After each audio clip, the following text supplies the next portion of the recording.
Hey guys, welcome to Serial at Midnight. It is time once again for our monthly look at every single release coming out from Kino Lorber and Kino Lorber's partner labels. This is for the month of September 2023.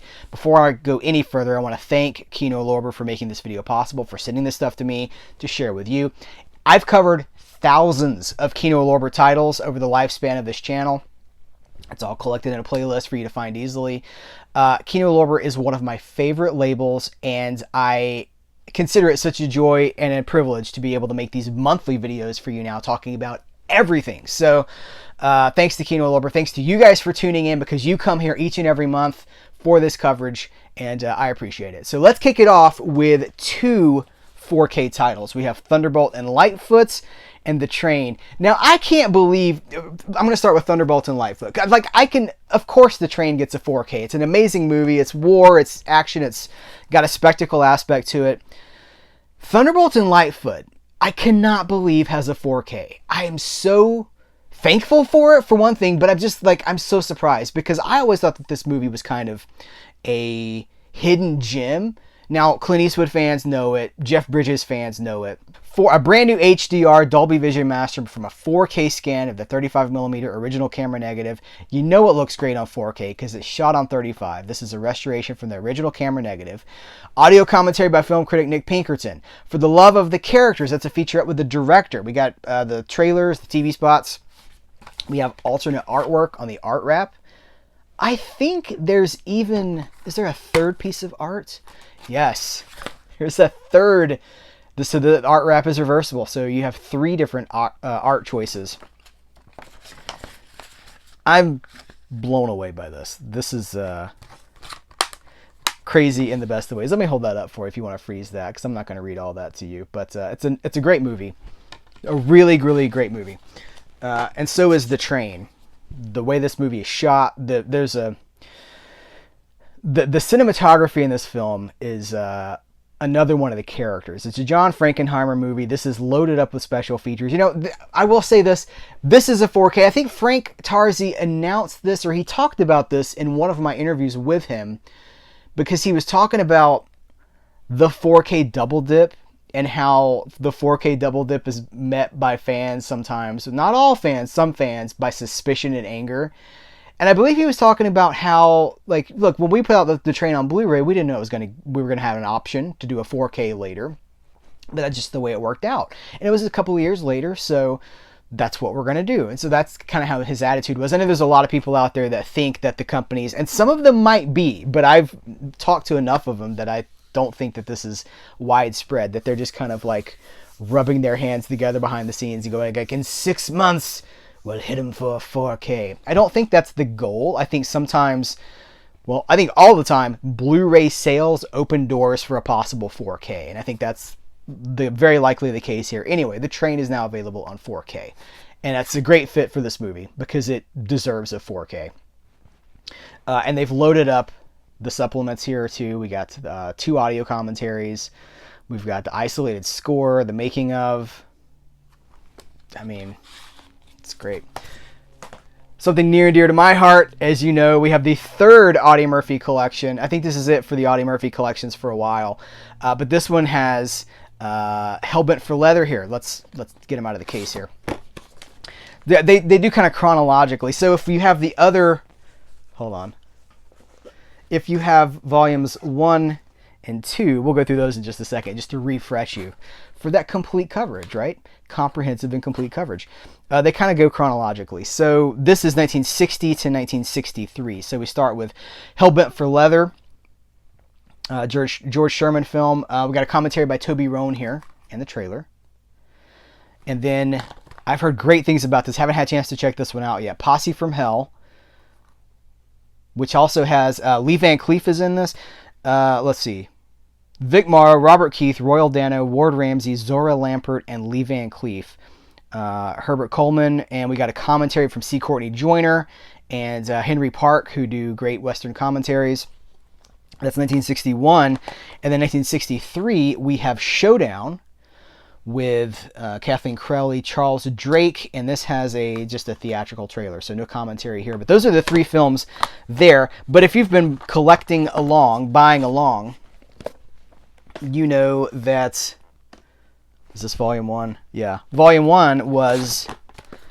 let's see. Make sure. The Duel at Silver Creek from 1952. From 1958, Ride a Crooked Trail. And from 1959, No Name on the Bullet. Stone Cold Classics. And then we just talked about, last month, we just talked about Volume 2, which has Sierra from 1950 with Tony Curtis. Showing you the... There's Sierra from 1950. Kansas Raiders, which I just posted a review for at CerealAtMidnite.com and Letterboxd and everywhere. If you're a subscriber to this channel, you saw my review because I posted it there in the community posts section as well. And Destry from 1954. So great time. Hold on, I got to make sure I put these back in there in the same order. Sierra, Kansas Raiders, and Destry. Yes, that's right. Huge fan of Audie Murphy. I'm not finished talking about it. Stay tuned. Check this out. We got 2 Bronson films. We got Death Wish 4 and Death Wish 5. I believe this has... Yeah, we got alternate artwork for Death Wish 4, not for Death Wish 5. But these do both have commentaries from... It's an interesting gap here, too. 1987, Cannon film. Then Golan, Menachem Golan, sort of after Cannon, I believe. There's an interesting... Well, check out my interview with Austin Trunick, the author of the Cannon Film Guide, a history in 3 parts, for kind of what was going on behind the scenes at Cannon. But anyway, so this is 87 and this is 94. And both of these have commentaries by Paul Talbot, who is the leading Bronson historian, chronicler, expert, commentator. So these are controversial, I know. I don't have a lot to say about them. I really like the first Death Wish movie. It's interesting. These movies have become so divisive now because when I first showed these, when they came in, I posted about them on social media, and I got like, oh, that movie's so much fun, and I got like, screw that movie. I hate that. It was like such a diverse like spectrum. Like, well, that's the internet for you. That's just where we're at with the internet, I guess. But like, they have really divided fans, I guess. The Beast. This is a 1988 movie from Kevin Reynolds, who I love because he directed Robin Hood, Prince of Thieves with Kevin Costner in 1991, and they teamed again in 94, right, for Waterworld. And this was before that. So this is not, Kevin Costner's not in here, but it is directed by Kevin Reynolds. And it's interesting. This is a bare bones release. This does not have any special features. I don't even think we have any alternate artwork here. This got a release somewhere, I believe it was Imprint. Imprint put this out in Australia. And Daniel Griffith, my friend Daniel Griffith from Ballyhoo Films, Ballyhoo Motion Pictures, he's been here twice. I've talked to him, done 2 different interviews with him. Did extensive special features, including like a feature-length documentary about the making of the Beast. None of that's here, so I'm guessing there's probably some sort of a rights issue with that, or maybe they're still licensed in Australia and can't be licensed here. Either way, you can now own the Beast if you're in the United States without having to import it, which is great. This has Jason Patric in it, which is a nice connection to... I try to order these in the way that I want to talk about them. Jason Patric in After Dark, My Sweets. Another movie that recently got a Blu-ray as part of a neo-noir collection elsewhere. But now, again, you don't have to import this. Importing can be expensive, let's be honest. You can pay $50 for one movie if that's... it's not cheap to import that stuff.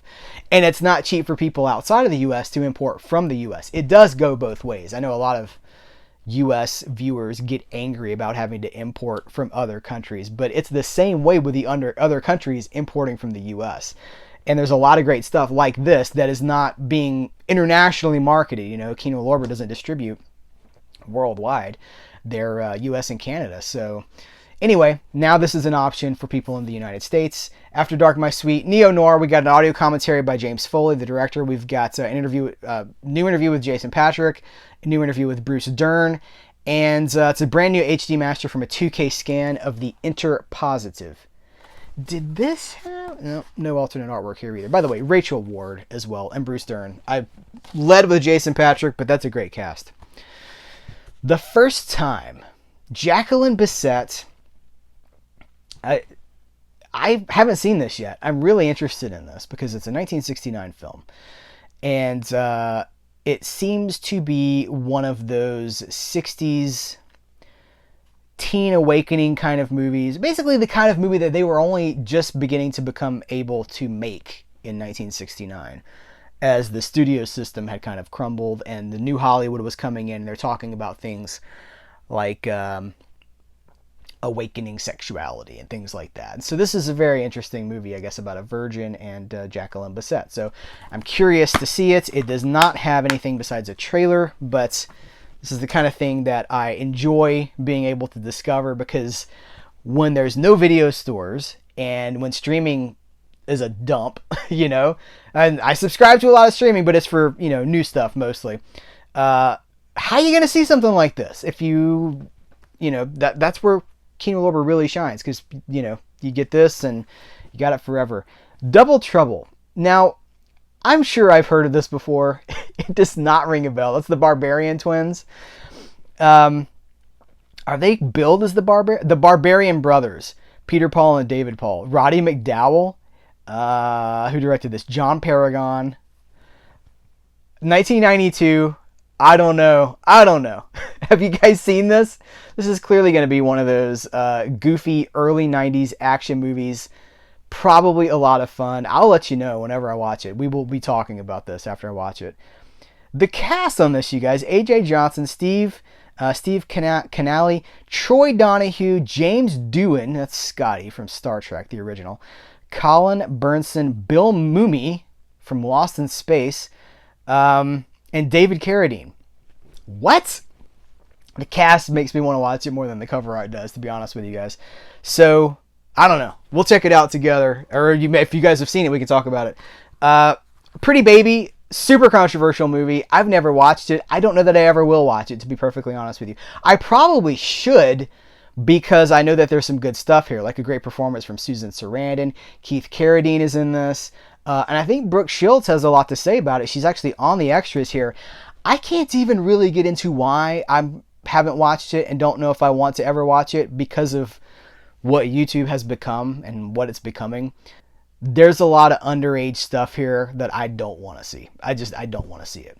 So that's all I'm going to say about that, because to go any further would just be asking for trouble. But it does have an audio commentary by Kat Ellinger. And if anybody is qualified to talk about that and to put it in its proper place and to really break it down, it's Kat Ellinger. So that's good. That makes me even more interested in it. The Experience of Innocence, Brooke Shields on Pretty Baby. Filmmaker Focus, Leonard Maltin on Pretty Baby. And I'm not even going to try to pronounce this because it's French, but it's a video essay by Daniel Kramer. I'm sure these guys have thoughts about what I just said. We'll see. We'll see what happens. If a review shows up at CerealAtMidnite.com, you'll know I watched it then. I'm really excited about this. This is from the Milestone Cinematheque BFI release of Piccadilly, Anime Wong, who is just getting her due. Wasn't there... Hold on.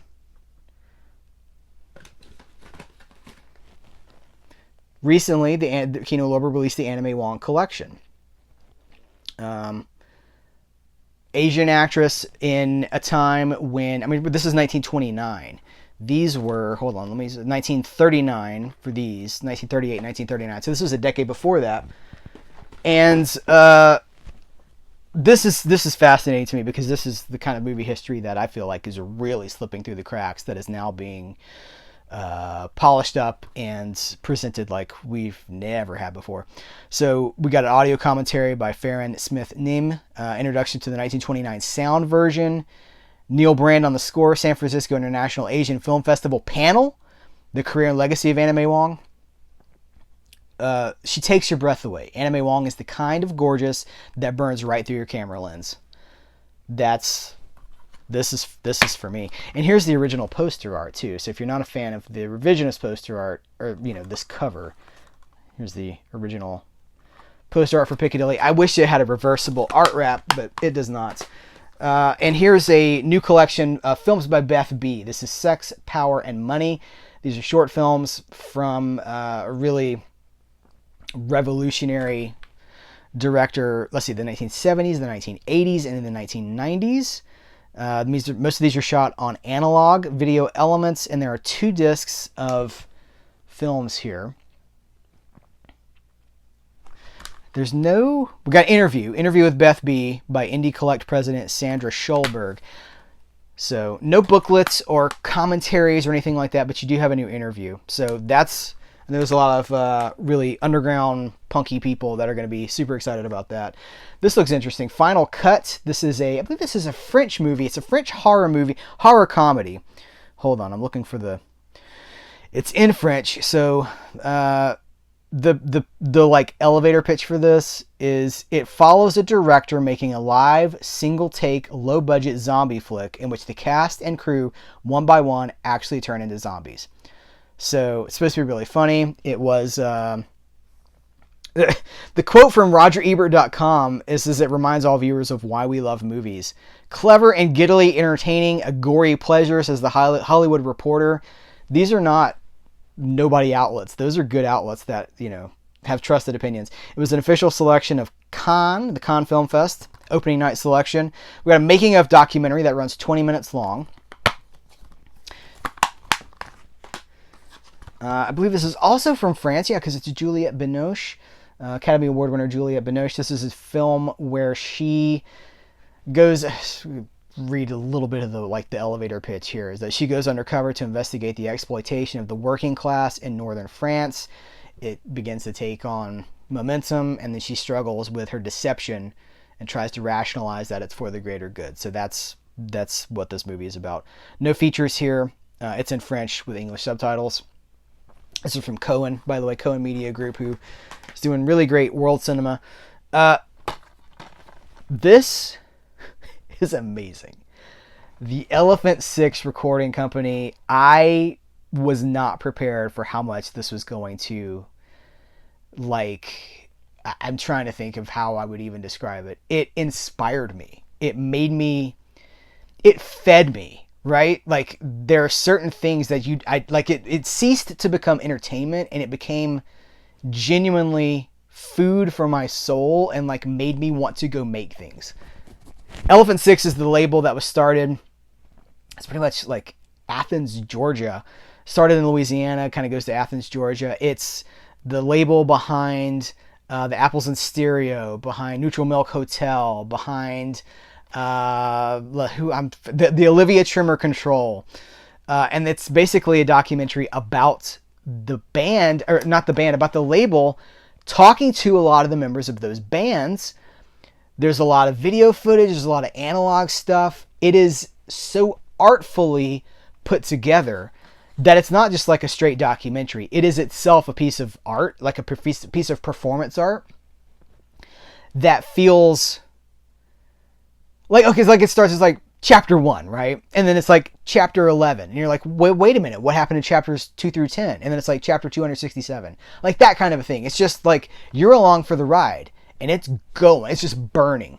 And I really, really loved this documentary. It's only DVD. We don't have a Blu-ray. I'm sorry to say only, because it looks fine. And honestly, because so much of it is shot on videotape, analog video, live video performances, video collages, things like that, you're not missing anything by it not being on Blu-ray. But the new interview footage is HD, or it's new.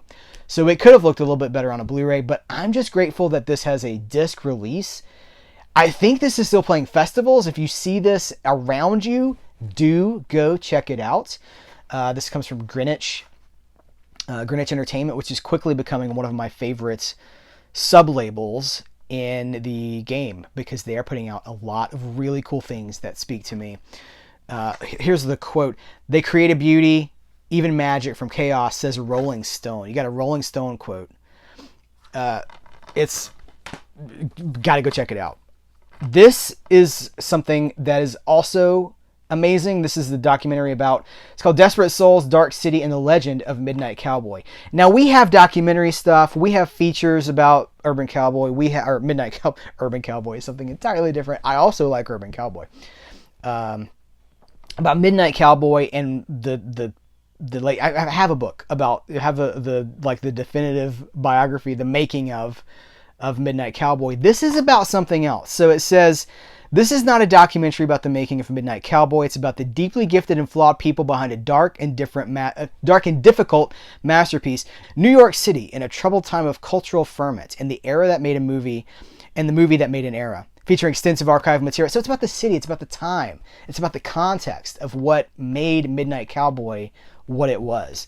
That's fascinating. I will also reference you to a similar, it's not a documentary, it's a book, but The Big Goodbye, which is the making of Chinatown, and it's like the last days of Hollywood, looking at 73, 74, and the end of an era, capturing really the time. Captures a little bit about the making of Chinatown, but it's more interested in what was going on culturally in the city among the people. This is great. So, again, it's a DVD. I know that's going to bother some people, but we get to have it in the first place. So here's another great documentary, Sisters with Transistors. This is about electronic music's unsung heroines, narrated by Laurie Anderson, featuring Clara Rockmore, Daphne Oram, Bibi Barron, Pauline Oliveros is probably how I should say that, Delia Derbyshire, Marianne Amaker. It just goes on. This is really cool. It traces, like, look at where it begins, and it traces the history of electronic music through these women. And we got the bonus feature, The Women Behind the Machines, a conversation on women in tech, Q&A with the director, an electronic music, the sound of liberation panel. I love having panels included. Maybe the support of the BFI's Film Fund. Again, DVD, not a Blu-ray, but it's ownership. It's physical media. Season 1 of Single Out. I think this is an Australian show. The infectiously fun queer Aussie drama. No, doesn't say drama. Infectiously Aussie TV series. I think I'm running out of steam, you guys. We're 23 minutes in. I think I'm running out of steam. Joyce Carol Oates. This is a documentary about the famous writer, narrated by, is this Laura Dern? Yeah, narrated by Laura Dern. Is this Greenwich? It is Greenwich. Hold on, let's see. What was this? Metrograph Pictures. And this was Augusta Films, Zeitgeist Films. This comes from Zeitgeist. So a lot of neat little labels to keep your eye on if you're only thinking, like Kino Lorber is distributing for these, I'm going to say smaller, I don't know if that's fair or not, but these smaller labels, helping them to distribute their products on a wider platform so that you can get them from your Amazons and your Best Buys, or I'm sure Kino would like me to tell you directly from Kino Lorber. So here's another documentary, and then we're going to end it on something that looks really up my alley. This is The Beasts. I believe it's an Irish film, a terrific, gripping Western, says the Irish Times. A superbly acted, breathtakingly tense thriller, says The Guardian. It won 9 Goya Awards, including Best Film. An expatriate French couple operated an organic farm in the Spanish countryside. However, their earnest enthusiasm reeks of patronizing privilege to the handful of hill people families who have toiled on the land for generations. Tensions between the locals and foreigners boil over in this edge-of-your-seat thriller. This one's really cool, and it's a modern Western, so interesting debate there, because I know some people think that a Western can only be set in the American West, which I get. Do those people not think spaghetti Westerns or Italian Westerns, Euro Westerns are also Westerns, or Australian Westerns or Irish Westerns, or, you know, it's an interesting conversation there.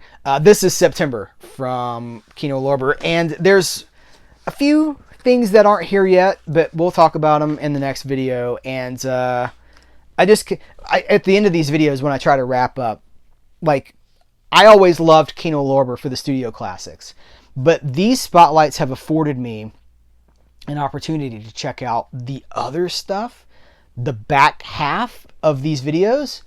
And I'm telling you guys, that's what's really sparking me right now, because there's so much there.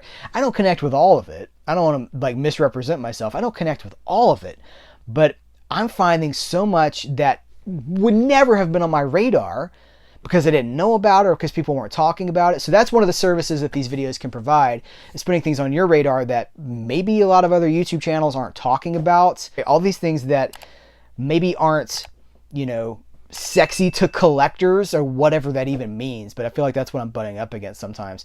Just pure cinema goodness that doesn't get talked about enough. So that's my discovery right now, and I'm really enjoying that. So if you've seen any of this stuff, I know we got a lot of people that work in the business, in the industry, that get to go to festivals. If you've seen any of these, let's talk about them in the comments below.